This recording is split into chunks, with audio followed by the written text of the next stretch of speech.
Ces ruminants ont l'air inoffensifs et pourtant leur système digestif est un danger pour l'environnement. Le nitrogène contenu dans leur urine devient de l'oxyde nitreux qui s'évapore dans l'atmosphère et chacune de leurs éructations émet du méthane. Selon les Nations Unies, les animaux d'élevage sont responsables de 18% des émissions de gaz à effet de serre dans le monde. Mais avec 35 millions de moutons et 8 millions de vaches, cette proportion dépasse les 50% en Nouvelle-Zélande. Dans ce laboratoire, des animaux sont enfermés pendant 2 jours à tour de rôle dans des box étanches où des filtres mesurent la fréquence de leurs rejets et leur contenu.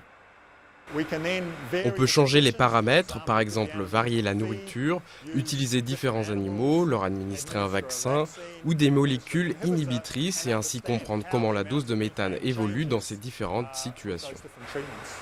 Des appareils comme celui-ci servent à mesurer l'oxyde nitreux relâché par un troupeau venant de paître. Le but de la recherche, améliorer les technologies comme par exemple les produits aidant les plantes à consommer l'excès de nitrogène. Le problème avec l'oxyde nitreux, c'est que son impact sur le réchauffement climatique est 310 fois plus important qu'une molécule de dioxyde de carbone.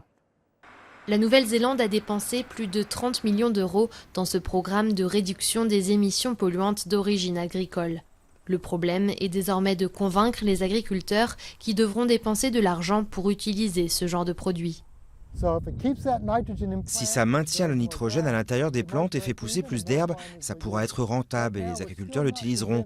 Mais nous ne sommes pas encore sûrs que ce soit le cas. La plupart des agriculteurs ne voudront pas dépenser de l'argent à moins qu'une taxe carbone ou un système d'échange de quotas ne les y incite.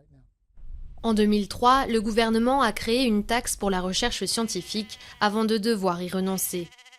L'initiative, très impopulaire chez les éleveurs, avait été surnommée l'impôt du paix, même si les flatulences ne sont pas le problème majeur.